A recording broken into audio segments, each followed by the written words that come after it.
Welcome to our posts. Today we will see stories of r/entitled parents. I'm getting really sick of parents with crappy kids in restaurants. Anyone else want to punt these crotch goblins and their parents into the sun? Recently I was at a rather nice restaurant I love. I'm autistic and thus have sound sensory problems. I carry around special headphones for when I need them in public.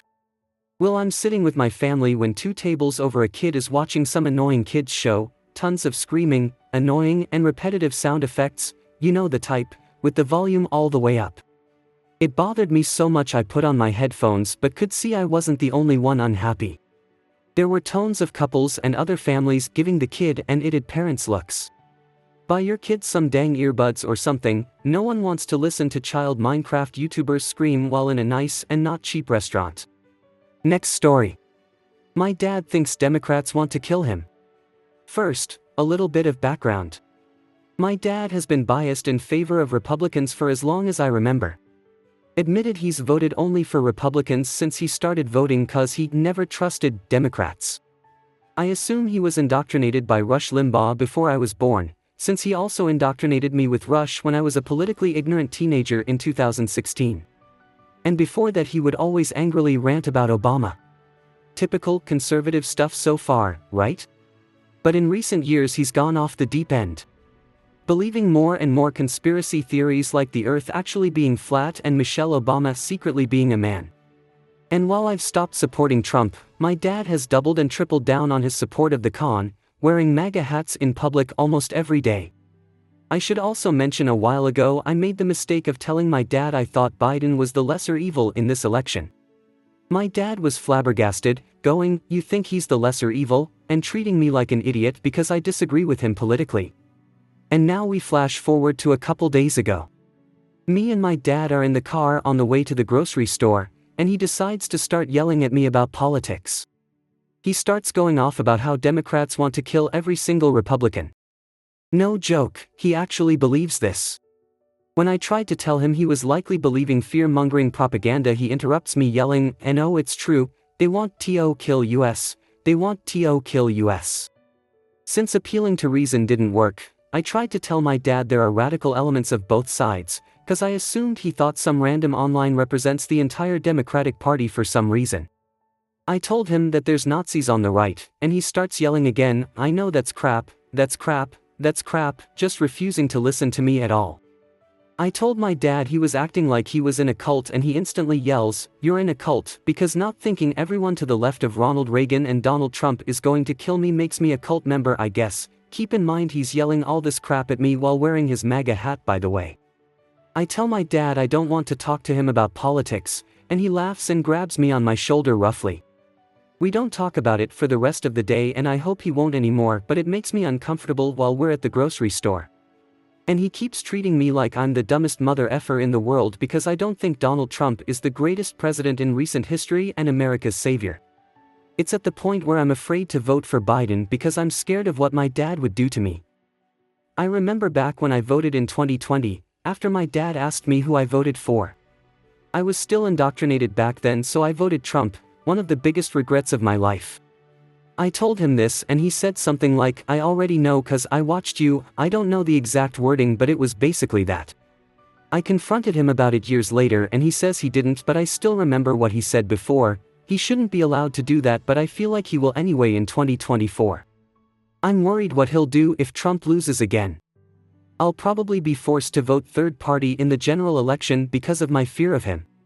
Even though I'm an adult, I still live with him and it isn't worth incurring his wrath just to vote for the lesser of two evils, unfortunately. Sorry if this came off unorganized. I don't normally write stuff like this on Reddit. But this has kept bothering me since it happened and I wanted to talk about it since I couldn't find anyone else online who had to deal with this specific level of deranged politics from their dad. There's more I could talk about, but I don't want this to be too long. I just feel trapped here with my MAGA dad and it's giving me this sense of unease. And it hurts to know how far gone he is, cause up until now I still had a little hope he could get out of this, but now it's obvious he won't. And leaving in the near future is unlikely. I'm a high school dropout who can't drive. I won't get into that though cause it's personal. But just know there aren't many opportunities for me to leave, at least in the near future. So I don't really know what to do. I want this election to finally be over, but I'm also scared of what comes next. I just wish I could live in boring, safe times instead of now. Next story. Mom got arrested. A couple of weeks ago I wrote a post because my mom was harassing my sister Pam. This was because my sister finally cut off my mom and refused to give her money. So quick TLDR is my mom told Pam a gigantic and stupid, easily debunked, lie to guilt Pam into sending her money. The lie caused a bit of drama with me and my sister, but we worked it out because again, it was a very stupid lie. After the truth came out, Pam finally went NC with Mom, just like I had done a while ago. Mom started harassing Pam, and even after Pam had blocked her number, Mom would find ways to contact her. She even showed up at the house Pam shares with her roommates.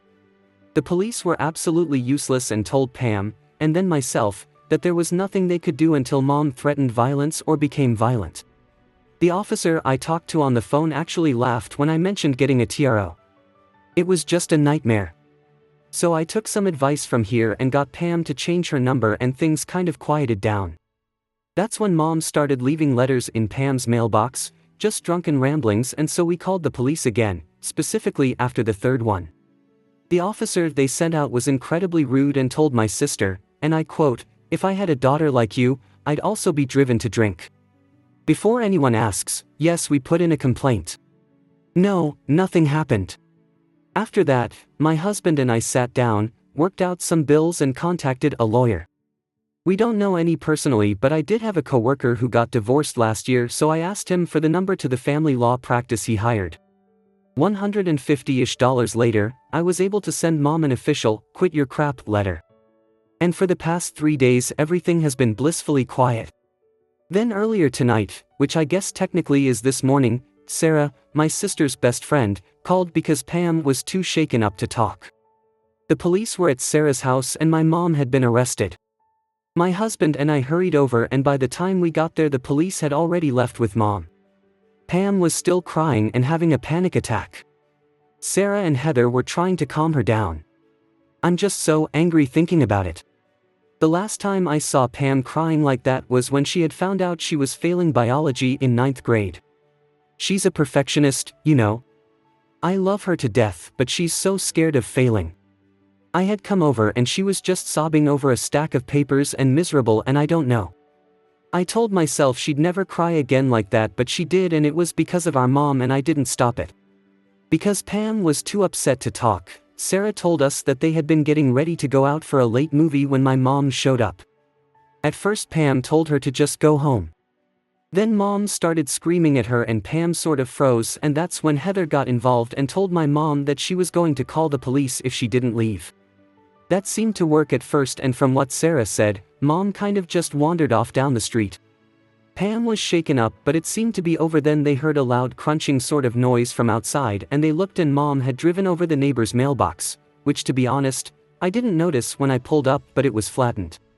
Heather immediately called the police, but I guess so had the neighbors. Then Sarah called us. The police came. Mom refused to do a sobriety test and they hauled her off. The worst part is, I'm not entirely sure they would have actually arrested her if the neighbors hadn't called too. It's kind of a quiet neighborhood and the people directly next door seem to be in their 50s or so. Sarah said the husband came out to put in the complaint about the mailbox, and the police talked to them more than they talked to Pam, who was actually getting harassed. Because Pam was so shaken up, we brought her home with us. She thankfully passed out almost immediately, and then my husband fell asleep, but I can't sleep. I'm so angry. Mom could have hurt someone and the police have done absolutely nothing up to this point. I'm sure we'll have more options now that she's been arrested. Maybe we can even get a restraining order, but if they had just listened to me weeks ago when Mom first started harassing Pam, none of this might have happened tonight. F her. Edited to add, because I forgot to mention, I live about an hour away from my sister. When Sarah called, I had fallen asleep on the couch while my husband Ryan was playing video games. So by the time I got up, got dressed and drove over, nearly 2 hours had passed. Next story. Asked to sign papers to be disowned. I want to start by thanking everyone who has provided guidance and support. I don't know if I would have stayed strong without your help. About a week and a half ago, my uncle, who's a revert which is relevant for later, reach out to me so we could talk. He's honestly the best uncle I have and have asked him for guidance on several occasions before. I expressed my feeling and how I felt about the entire situation, and told him I tried to get my parents to understand why I left and they would just not accept the situation. He told me that I still have time to not lose my parents and siblings, and to try not to lose contact despite the situation. I don't really agree with those thoughts. I'm at a point where they threaten to cut contact and disown me so many times that I just don't care anymore. I'm 27 years old, and still being treated like a 17-year-old. My family, especially my parents, are exhausting human beings. I told them about a guy I was dating and that we had gone on a few dates, but in order for things to go further, things would have to be done the halal way, but my parents didn't take it well and they use every single excuse to make me feel bad about the fact that I lied to them, and I told him that I did because I would ask for permission being an adult and he wouldn't let me. His excuse was that it was because he's a very nervous guy. Oh, and that how dare I date this guy, and that going out on dates with him is haram. Well, he contacted the guy so they could talk and told him that they would never want to meet his parents and that he was destroying his family. My guy responded with, "That's not what I want," and my dad told him that the solution was him leaving me. He then texted him a bunch blaming him for the situation basically. I honestly can't stand my dad. He's a very chauvinistic guy, the type that thinks the only thing that truly makes a woman happy is marriage and having kids. Yesterday, we met up after a while and I said there was no way in hell that I would move back in with them and their only argument was, well, if you don't want to move back in with us it's because you're sinning. Sick. I know. Then they said if I wanted to work with them and I said sure, because I believe that the company has potential, but what my dad said made me sick to my stomach. He said that the only way they would allow me to live alone and stay in contact with them was that I swore to behave, which meant not going to parties/drinking, which I don't do anyways, but to not go out with guy friends or date any guy. I may be too open-minded, but how are you supposed to meet someone and get married then? I live in a non-Muslim country, and the Muslim guys I know are all a piece of sh*t. I am no one to judge but the atrocities that they have done. I don't know if I want that for my life or one of them be the father of my children. My uncle had mentioned that my dad had resorted to me wanting to sign papers to disown me unless I gave them something, which is why he came to talk to me. My mom had no idea because I asked her and she seemed confused, but yesterday when we met and she mentioned it, my dad said wait and asked me what I was willing to do before continuing, so he did have the papers, he just hadn't told my mom. Everyone in my community knows I left, but he also mentioned that if I was to start working with them then I'd be working with family and that driving back and forth, because I don't live in the same town, would be suspicious, because why would I drive to where I live if my parents' house is right there? So we would say that I'm taking a course/classes so that they wouldn't know I'm in fact living alone. All of it has left a bad taste in my mouth and I don't even want to stay in contact with any of them. It obviously hurts, but I feel disgusted by the behavior and it's something that I don't want to participate in. Next story. My dad hit me today because I don't want to stay at home for college. For context, Eve had severe self-harming issues because of a current friendship, mental health, family, and relationship fallout. My parents' solution for this is to pull me out of the dorm and college, and make me do chores 24/7 while I just drown in my thoughts and YouTube every day. Today is the enrollment day. I went a little crazy on my mental breakdown and I ended up hurting myself again. I really don't want to keep drowning every day and I genuinely would just rather die than be stuck at home. So I talked to my dad and my dad said, okay, then you go to college but you will have a service fetch and send you off, which is a bad idea. My dad beats me up when I'm late, he beats me up when I sleep in, and I can't ever focus on work at home because either my dad or mom will scold me randomly over something or make me do chores in the middle of my work. I know because it has happened for 2 years during the pandemic. So I shake my head and I told him I want to stay in the dorms, and the next thing I know, my dad's hand flew to my back. He started slapping me relentlessly and yelling and slapping and he didn't stop until I punched him on his crotch and my mom had to get in the middle of us. What do I do? My situation is so hopeless. Stuck at home with abusive parents, no more college, no more dorm, no more BF, ni more friends. What now? Next story. My mother possibly faked cancer. Now she's guilting my fiancé for money. So there's a lot of things she does. A couple of years ago, my dad, her ex-husband, messaged my sister and me that my mother told him she had lung cancer and to wish her well and to talk to her sometimes. Well, last year she sent me an image of an x-ray of her lungs. My fiancé is usually curious, so she looked what an x-ray of a lung cancer patient looks like. Well, lo and behold, there was the same image but without her name on it. She did many other things, which caused my dad to block her completely now.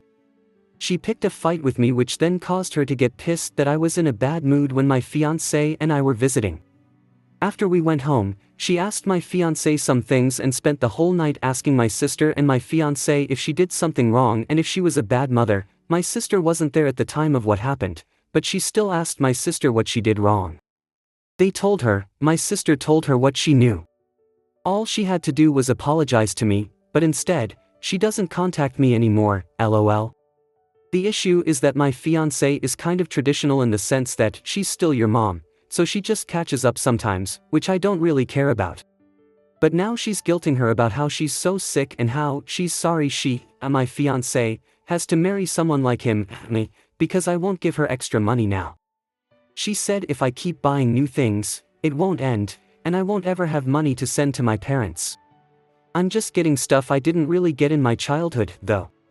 She deprived me of my childhood because of her choices, and now she wants to deprive me of my adult life. The thing is, she's actually sick.